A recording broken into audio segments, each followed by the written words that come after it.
Hi guys, it's Christine. Welcome back to the channel.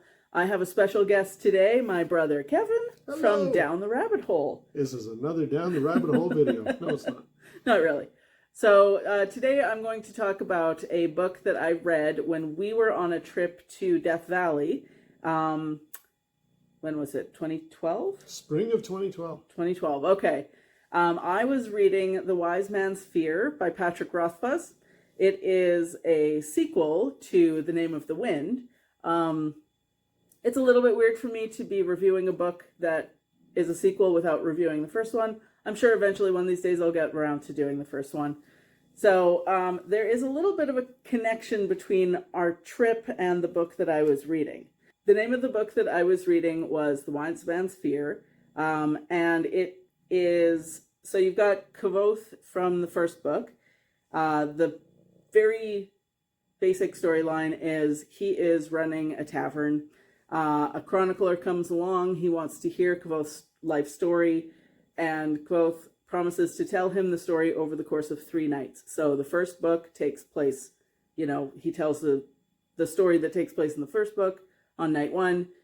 Book 2 is night 2 of his story. So he has left the university at this point. I think he hasn't been expelled, but he's been encouraged to take a year off. And he gets into all kinds of adventures, including assassination attempts and spending some time in the realm of the Fae. It's really good. I would rank it among some of the best fantasy that I've read, which is why it's so disappointing that I don't think we're ever going to get a book 3. I've given up hope at this point. Book 1 was a 5-star. Book 2, definitely 5 stars. They take some very, tropey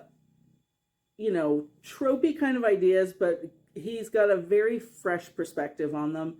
It never feels like just recycled, I mean, there is that element. In book 1, you've got his caravan of, his family lives in a set of caravans and they travel around, and then they are wiped out by this, I'm not sure what you would call them, but like, not an alien race. That sounds exciting. It's very exciting. They get wiped out, and then his whole motivation for the next 2 books is to find out where they are and to exact his revenge. That's not exactly a new idea, but he does do it with a very fresh perspective, which I really, really like. His writing is very, it just sort of, it grabs you and draws you into the story. Really, really good. Now, here's the issue. Some people write trilogies and don't know how to finish them because The Name of the Wind came out in 2007, The Wise Man's Fear in 2011, and that's it.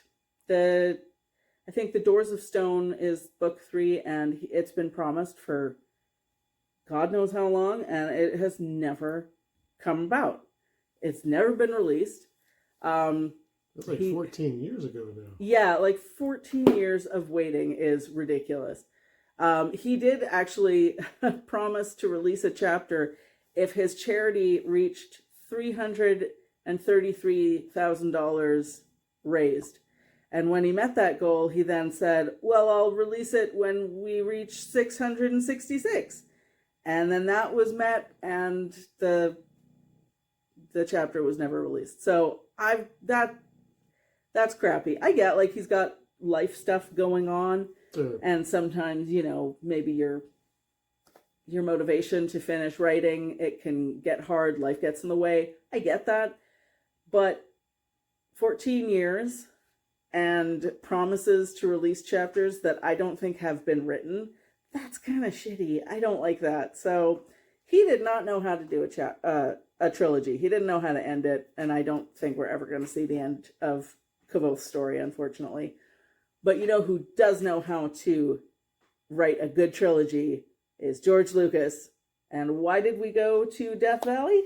Well, because we were going, and I've talked about this a few times on my channel, to go and see where in Death Valley they had filmed the pickup shots for the first movie, A New Hope, and also some of the scenes years later for Jabba's palace when R2-D2 and C-3PO are going up to the big spot. That's 12 Camel Get, I can't remember. But it's a known spot off the main road, and you can just walk up there and be like you're going toward Jabba's palace. And we did it. Yep, I was R2. Yep.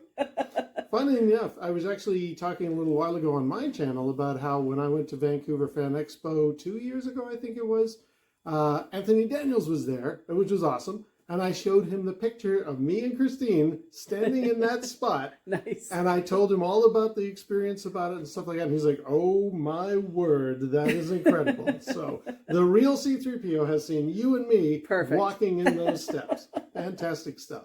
But yeah, I was curious about how when we were on that trip, I was thinking, well, what book were you reading? Because you've always been a huge avid reader. Yep. And I thought, yeah, since I've been yakking on about this trip from 12, 13, 14 years ago now, Yeah. 13 years ago, what were you actually reading at the time? It was this one. It was this one, and I'm still waiting for the final chapter of that trilogy. Oh, man.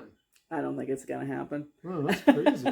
So, like, how long did it take you to get through? Like, were you done within a couple of days of our trip?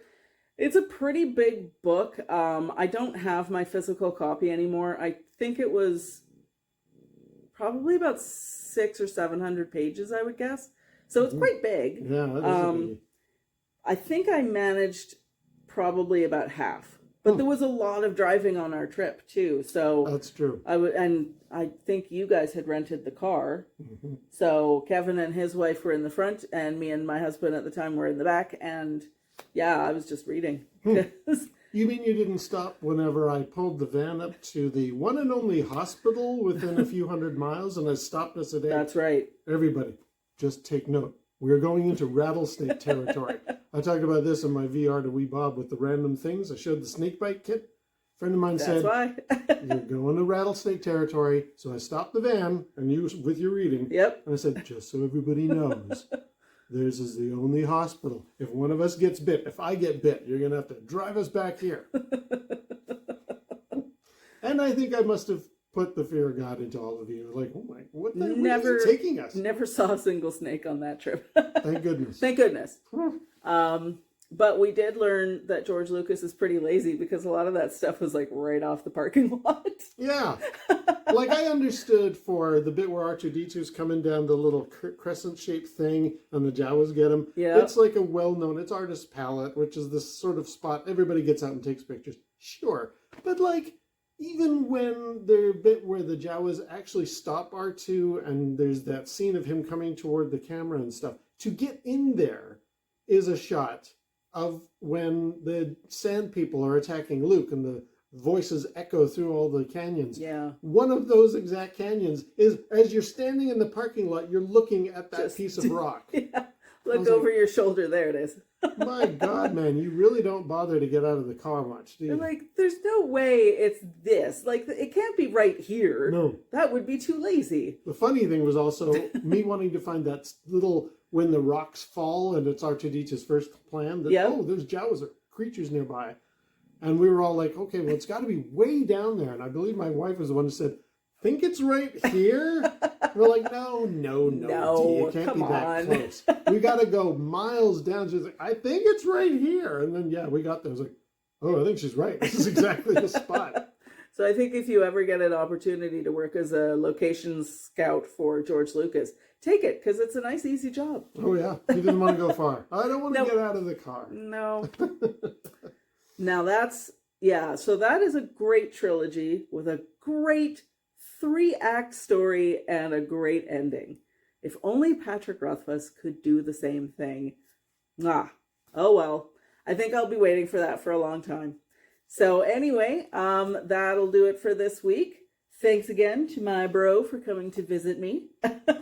And check out his channel. It is called Down the Rabbit Hole. He covers pretty much everything. I mean, some videos are retro gaming. Some videos are medieval kit. Some are, can you balance a coin on a lemon floating in water? That's a very big challenge. So yeah, check his channel out. And until next time, we'll see you. Bye-bye.